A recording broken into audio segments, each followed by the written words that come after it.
কোথায় তারা? সব পালিয়েছে। কি জানো ওনার নাম হয়েছে জিল্লুল হাকিম না কি নাম? কি সুন্দর সুন্দর নাম গো, আল্লাহর নাম নিয়েছেন জিল্লুল হাকিম, সব আল্লাহর নাম না, অথচ আল্লাহর কোরআনে বাধা দিচ্ছে। কি নাম নিয়েছেন আর আপনি করেন কি? এখন যিনি দায়িত্বে আছেন উনিও কিন্তু আমাদের দুইজন নবীর নাম নিয়ে আছে, মোহাম্মদ ইউনূস, একটা মোহাম্মদ আর একটা কি, দুই নবীর নাম নিয়ে আছে। অথচ নবীরে গালি দেওয়া হইলো এই মাসে রাখাল রাহার মাধ্যমে, উনি কিছুই করেন। আমরা চাই প্রধান উপদেষ্টা যিনি আছেন, আপনি দুই নবীর নাম নিয়ে বসে থাকলে হবে? আপনি নবীর নাম নিয়ে সুবহানাল্লাহ পড়েন আর নবীরে গালি দেওয়া হয়। যদিও এটা একটা উস্কানি আমরা জানি।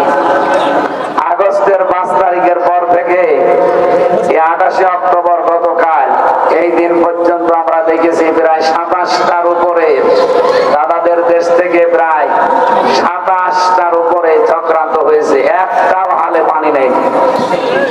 সর্বশেষ এইটা ওরা নদীকে গালি দেওয়ার মাধ্যমে আমাদের কলিজায় আগুন লাগিয়েছে। এই কথা বলে না কেন? আরে ভাই, আমরা নামাজ পড়তে না পারি, রোজা কম বেশি রাখতে না পারি, বিশ্ব নবীকে কলিজার চাইতে ভালোবাসি, এ দাবি করেন না আপনারা? কারা করেন দেখে? লিল্লাহি তাকবীর। দেখেন তো হাত তোলে নিকে।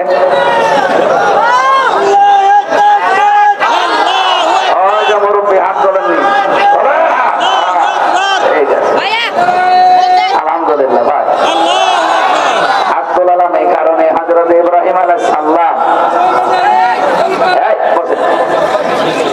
উনি যখন আগুনে ছিলেন একটা ব্যাঙ শুধু প্রসাব করেছিল, আল্লাহ এত বেশি পছন্দ করেছিল ইব্রাহিম নবীর পক্ষে থাকার কারণে তার প্রসাবও পাক বানিয়েছে। আজ রাসূলুল্লাহকে যারা গালি দেয়, কোরআন হাদিসের নিয়ম হচ্ছে রাসূলের অসম্মান করলে তাকে মেরে ফেলা লাগবে। কি কথা বলেন না কেন? কয়েকজনকে মেরে ফেলা জায়েজ আছে, যদিও বাংলাদেশের আইনে নেই, কিন্তু কোরআনের আইনে আছে। এক নম্বরে বিশ্ব নবীকে কেউ যদি অপমান করে, কেউ যদি ধর্ম থেকে ফিরে চলে যায়, মানে মুরতাদ হয়ে যায় যারা, কেউ যদি কাউকে মেরে ফেলে, আমার কথা কি বুঝতেছেন?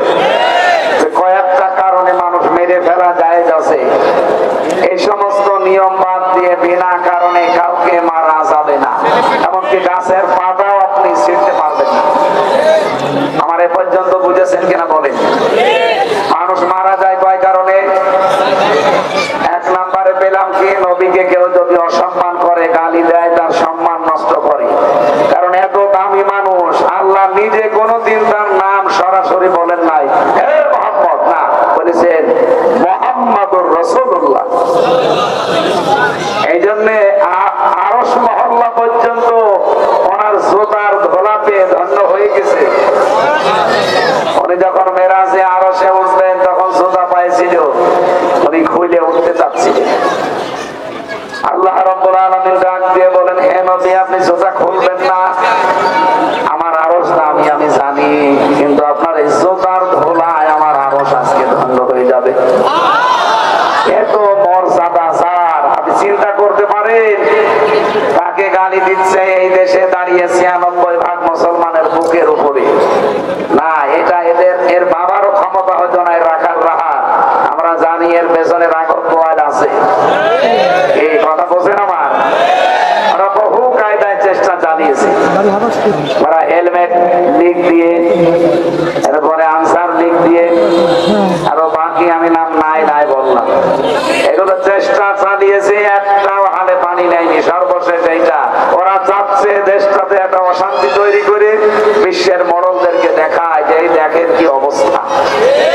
অথচ আমরা কিন্তু অনেক ভালো আছি, অন্তত আগস্টের 5 তারিখের তুলনায় ভালো নেই।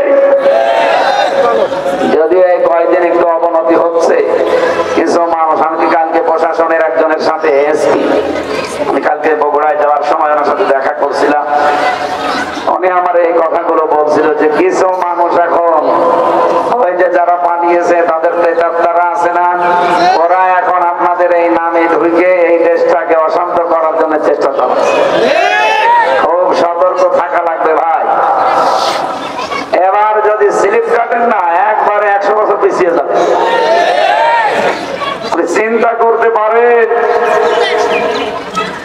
99% মুসলমানের এই দেশে নবীজিকে গালি দেওয়ার মতো মানুষ না, সাহস হবে না কারণ, কারণ জীবনের মায়া সবার আছে।